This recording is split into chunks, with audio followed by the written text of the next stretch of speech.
ನಮಸ್ಕಾರ ಸ್ನೇಹಿತರೆ, ನೀವು ಸ್ವಾಗತಿಸುತ್ತಿದ್ದೀರಿ ನಮ್ಮ ಇನ್ಫೋ ಕನ್ನಡ ಯೂಟ್ಯೂಬ್ ಚಾನೆಲ್ಗೆ. ಇಂದು ಒಂದು ಸೂಪರ್ ಹಾಟ್ ಟಾಪಿಕ್, ಚಿನ್ನದ ಬೆಲೆ. ನಿಮ್ಮಲ್ಲಿ ಬಹಳಷ್ಟು ಜನರು ಚಿನ್ನ ಕೊಳ್ಳುವ ಯೋಚನೆಯಲ್ಲಿದ್ದೀರಾ?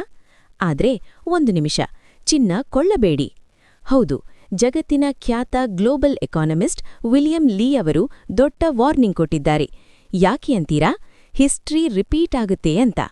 ಈ ವಿಡಿಯೋದಲ್ಲಿ ಸಂಪೂರ್ಣ ಡೀಟೇಲ್ಸ್, ಸಾಕ್ಷಿಗಳು ಮತ್ತು ಏನು ಮಾಡಬೇಕು ಅನ್ನೋದು ರಿವೀಲ್ ಮಾಡ್ತೀವಿ.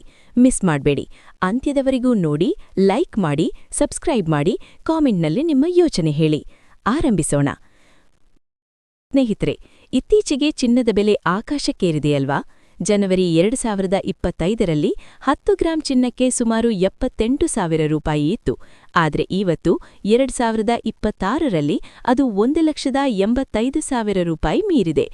ಒಂದೇ ವರ್ಷದಲ್ಲಿ ಬೆಲೆ ದುಪ್ಪಟ್ಟಿಗಿಂತ ಹೆಚ್ಚು ಏರಿಕೆ.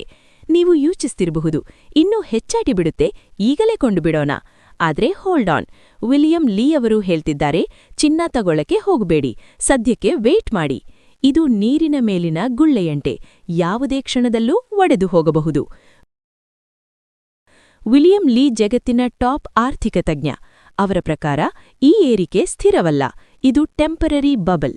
ಜಾಗತಿಕ ರಾಜಕೀಯ ಅಸ್ಥಿರತೆ, ಯುದ್ಧಗಳು, ಆರ್ಥಿಕ ಸಂಕಷ್ಟಗಳಿಂದ ಜನರು ಚಿನ್ನಕ್ಕೆ ಓಡ್ತಾರೆ, ಬೆಲೆ ಹೆಚ್ಚಾಗುತ್ತೆ. ಆದ್ರೆ ಇದು ಶಾಶ್ವತವಲ್ಲ. ಹಿಸ್ಟ್ರಿ ನೋಡಿ, ಇದು ಮತ್ತೆ ಮತ್ತೆ ರಿಪೀಟ್ ಆಗಿದೆ. ಪ್ರೂಫ್ 1. 1980ರಲ್ಲಿ ಚಿನ್ನದ ಬೆಲೆ ಊಹೆಗ ನಿಲುಕದ ಏರಿಕೆ. ಜನರು ಗಾಬರಿಯಾಗಿ ಮುಗಿಬಿದ್ದರು, ಈಗಲೇ ಕೊಂಡೋಣ. ಆದ್ರೆ ಕೆಲವೇ ದಿನಗಳಲ್ಲಿ ಬೆಲೆ 57% ಕುಸಿತ, ಲಕ್ಷಾಂತರ ಜನರು ನಷ್ಟ. ಪ್ರೂಫ್ 2. 2011ರಲ್ಲಿ ಅದೇ ಕಥೆ. ಬೆಲೆ ದಿಢೀರ್ ಜಂಪ್, ಜನರು ಪ್ಯಾನಿಕ್ ಬೈ ಮಾಡಿದರು. ಆದ್ರೆ ನಂತರ ಸುಮಾರು 60% ಇಳಿಕೆ. ಹಿಸ್ಟ್ರಿ ರಿಪೀಟ್ ಆಗ್ತಿದೆಯಲ್ಲವೇ? ಈಗಲೂ ಅದೇ ಸಿಚುವೇಶನ್. ನಿನ್ನೆ ಒಂದೇ ದಿನಕ್ಕೆ 12,000 ರೂಪಾಯಿ ಏರಿಕೆ.